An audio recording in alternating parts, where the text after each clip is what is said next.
You ask Tiger to solve. This deals with linear equations with one unknown. The final result is x equals -6. Let's solve it step by step. Simplify the expression. Simplify the arithmetic. Isolate the x. Divide both sides by -3.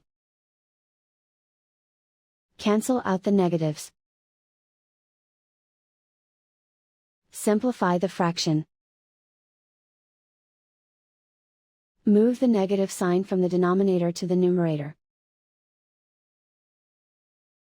Find the greatest common factor of the numerator and denominator. Factor out and cancel the greatest common factor.